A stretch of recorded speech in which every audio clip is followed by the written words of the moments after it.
everybody, and welcome back to Storytime with Sarah. If you're new here, I just want to welcome you. Enjoy. There's lots of stories on this page for you to listen and hear and just enjoy with a friend or your mom or your dad. Love the stories here, and I hope you do too. If you've been here a while, then you know that we are in the middle of a series of a chapter book. It's called Sideways Stories from Wayside School. If you're new, you need to go back and watch the other videos in this series so that you can get to know our characters and know where we're at in the story. But if you've already been here and you've been following along, welcome back. We're jumping in today, so go ahead and cuddle up because it's story time with Sarah. Chapter 11, Dana. Dana had 4 beautiful eyes. She wore glasses, but her eyes were so beautiful that the glasses only made her prettier. With 2 eyes, she was pretty. With 4 eyes, she was beautiful. With 6 eyes, she would have been even more beautiful. And if she had 100 eyes all over her face and her arms and her feet, why, she would have been the most beautiful creature in the world. But poor Dana wasn't covered from head to foot with beautiful eyes.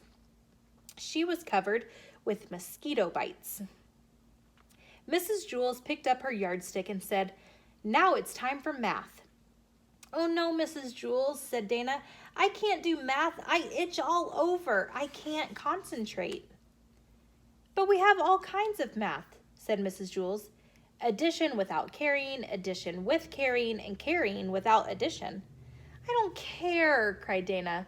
"We have that too," said Mrs. Jules. "Addition without carrying. Now stop carrying on." Dana whined, "I can't, Mrs. Jules. I itch too much." "And I'm thirsty," said DJ. "I'm too tired," said Ron. "I'm too hungry," said Terrence. "I'm too stupid," said Todd.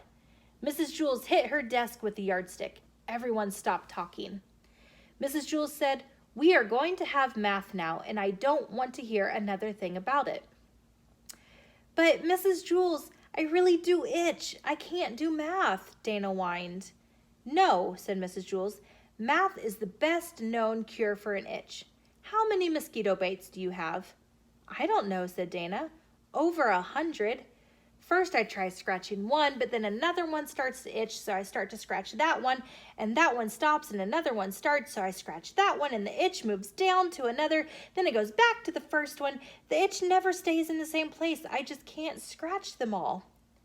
"What you need is a good, strong dose of math," said Mrs. Jules. "I'd rather have calamine lotion," said Dana. "Remember, Dana, mosquito bites itch, not numbers." "So what?" said Dana.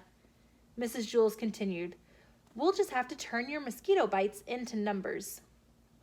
"I'm a mess," Dana moaned. Mrs. Jules began to turn the mosquito bites into numbers. "How much is 3 mosquito bites plus 3 mosquito bites?" she asked. Rondi raised her hand. 6 mosquito bites, she answered. "How much is 6 mosquito bites minus 2 mosquito bites?" asked Mrs. Jules. 4 mosquito bites, said DJ. "How much is 5 mosquito bites times 2? asked Mrs. Jules. 10 mosquito bites, said BB. "Very good," said Mrs. Jules. "I still itch," Dana complained. "I've got one more question. How much is 49 mosquito bites plus 75 mosquito bites?" Nobody raised a hand. "Think, class," Mrs. Jules said. "This is for Dana." Nobody knew the answer. Dana's itch began to get worse and worse. At last, Dana began counting her own mosquito bites. She counted 75 on one side and 49 on the other. Then she added them together for a total of 124 mosquito bites. 124 mosquito bites, Dana called. "Very good," said Mrs. Jules. Dana had 124 mosquito bites, and none of them itched anymore. "I'm still thirsty," said DJ. "Can math do anything for that?" "I'm still tired," said Ron. "I'm still hungry," said Terrence.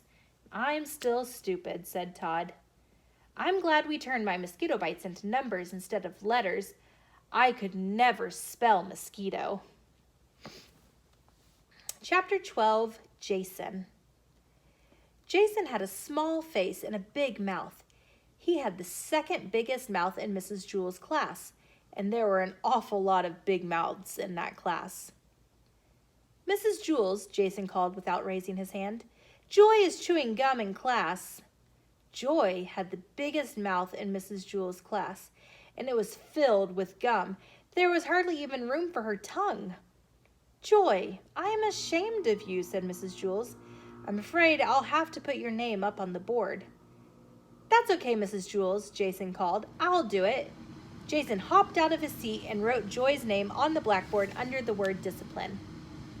While he was up, Joy took the glob of gum out of her mouth and placed it on Jason's chair. Rondi and Allison giggled. Jason walked back from the blackboard to his desk and sat down. Mrs. Jewell, he called, I'm stuck. Rondi and Allison giggled again. Mrs. Jewell got angry. Joy, you're going home on the kindergarten bus today.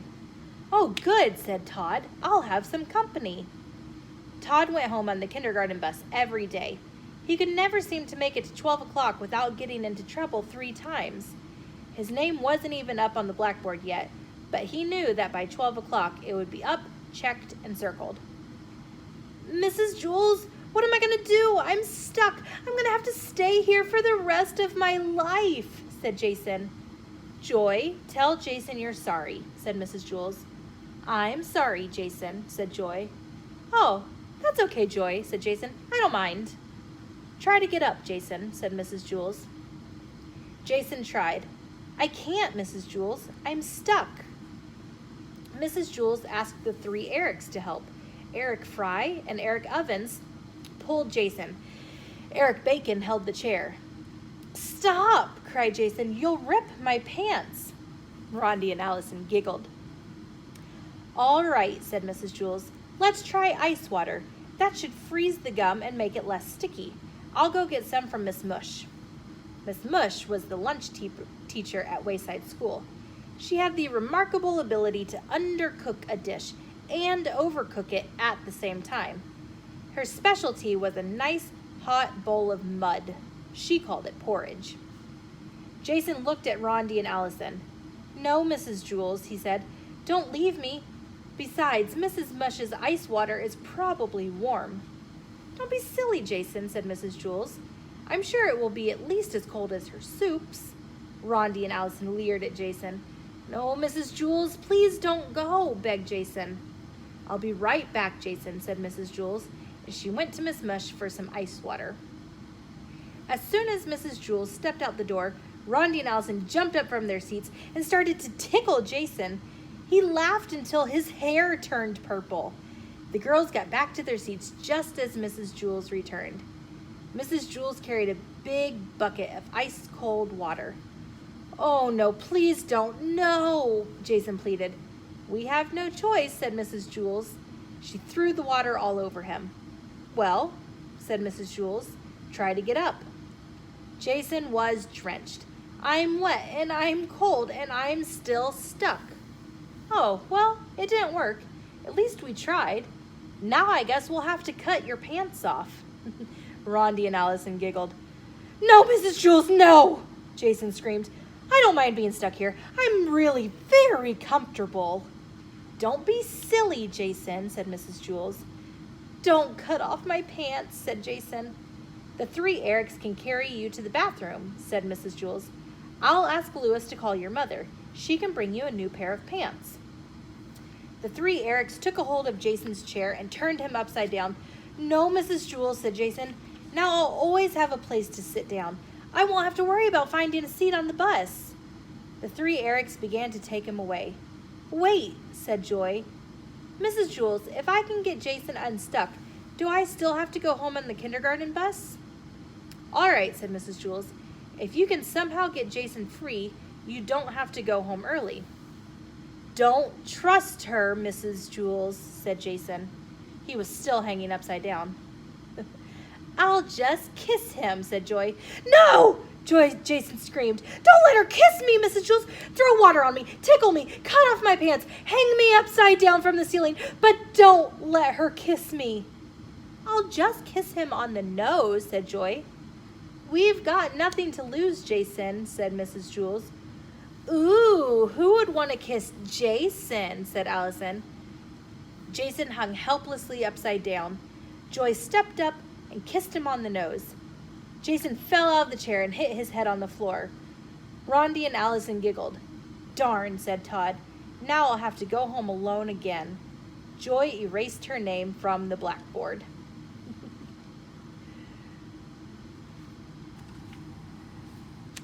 That's all for today. That was a really fun chapter. I really enjoyed Jason's plight that he found himself in. Hope you guys enjoyed it as much as I did. Remember to like and subscribe so that you get notified when the next video comes up. See you guys later. Bye.